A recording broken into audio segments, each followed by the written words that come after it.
യേശുവാകുന്ന നിത്യസത്യവചനത്തിനായി ഞങ്ങൾ അങ്ങയെ സ്തുതിക്കുന്നു.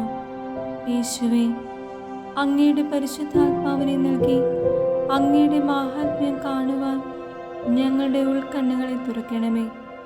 വചനമനുസരിച്ച് അങ്ങയുടെ സാക്ഷിയായി ജീവിച്ച് നിത്യജീവിതത്തിന് ഞങ്ങളെ അർഹരാക്കണമേ. ആമേൻ. വിശുദ്ധ പൗലോസ് ശ്ലീഹ കൊരിന്ത്യർക്കാർക്ക് എഴുതിയ 2-ാം ലേഖനം 4-ാം അധ്യായം 1 മുതലുള്ള തിരുവചനങ്ങൾ. മൺപാത്രത്തിലെ നിധിയെ, ദൈവകൃപയാൽ ഞങ്ങൾക്ക് ലഭിച്ചിരിക്കുന്ന ഈ ശുശ്രൂഷയെ ഞങ്ങൾ ഭഗ്നാശരല്ല. ലജ്ജാകരങ്ങളായ രഹസ്യ നടപടികൾ ഞങ്ങൾ വർജിച്ചിരിക്കുന്നു. ഞങ്ങൾ ആരെയും വഞ്ചിക്കുകയോ ദൈവവചനം തെറ്റായി വ്യാഖ്യാനിക്കുകയോ ചെയ്യുന്നില്ല. പ്രത്യേക സത്യം വെളിവായി പ്രഖ്യാപിച്ചുകൊണ്ട് ഓരോരുത്തരുടെയും മനസ്സാക്ഷിക്ക് ഞങ്ങളെ ദൈവസമക്ഷം സമർപ്പിക്കുന്നു. ഞങ്ങളുടെ സുവിശേഷം നിഗൂഢമായിരിക്കുന്നെങ്കിൽ അത് നാശത്തിലേക്ക് പോകുന്നവർക്ക് മാത്രമാണ്. ഈ ലോകത്തിന്റെ ദേവൻ അവിശ്വാസികളായ അവരുടെ മനസ്സിനെ അന്ധമാക്കിയിരിക്കുന്നു. തന്നിമിത്തം ദൈവത്തിന്റെ പ്രതിരൂപമായ ക്രിസ്തുവിന്റെ മഹത്വമേറിയ സുവിശേഷത്തിന്റെ പ്രകാശം അവർക്ക് ദൃശ്യമല്ല. ഞങ്ങൾ ഉദ്ഘോഷിക്കുന്നത് ഞങ്ങളെക്കുറിച്ചല്ല, പ്രത്യുത യേശു ക്രിസ്തുവിനെ കർത്താവായും യേശുവിനു വേണ്ടി ഞങ്ങളെ നിങ്ങളുടെ ദാസന്മാരുമാണ്.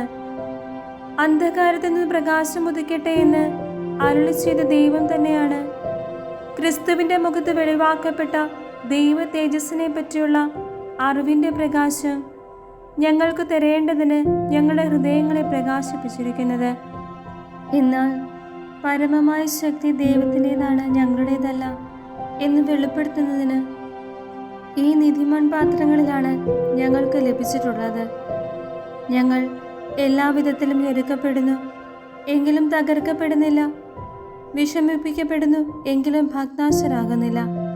പീഡിപ്പിക്കപ്പെടുന്നുവെങ്കിലും പരിത്യക്തരാകുന്നില്ല. അടിച്ചു വീഴ്ത്തപ്പെടുന്നുവെങ്കിലും നശിപ്പിക്കപ്പെടുന്നില്ല. യേശുവിൻ്റെ ജീവൻ ഞങ്ങളുടെ ശരീരത്തിൽ പ്രത്യക്ഷമാകുന്നതിന് അവിടുത്തെ മരണം ഞങ്ങൾ എല്ലായ്പ്പോഴും ശരീരത്തിൽ സംഭവിക്കുന്നു. ഞങ്ങളുടെ മർത്യ ശരീരത്തിൽ യേശുവിൻ്റെ ജീവൻ പ്രത്യക്ഷമാകേണ്ടതിന് ഞങ്ങൾ ജീവിച്ചിരിക്കുമ്പോൾ യേശുവിനെ പ്രതി സദാ മരണത്തെ ഏൽപ്പിക്കപ്പെടുന്നു.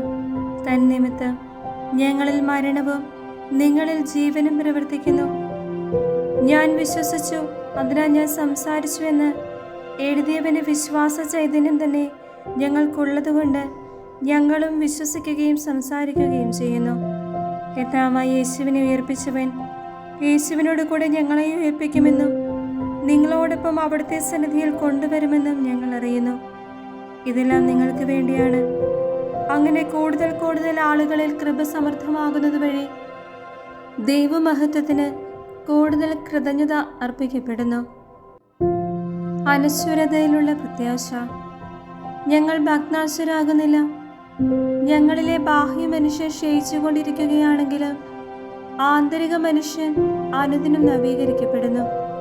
ഞങ്ങളുടെ ക്ലേശങ്ങൾ നിസ്സാരവും ക്ഷണികവുമാണ്. അവയുടെ ഫലമോ അനുപമമായ മഹത്വം. ദൃശ്യമായവയല്ല, അദൃശ്യമായവയാണ് ഞങ്ങളുടെ ലക്ഷ്യം. ദൃശ്യങ്ങൾ നശ്വരങ്ങളാണ്, അദൃശ്യങ്ങൾ അനശ്വരങ്ങളും.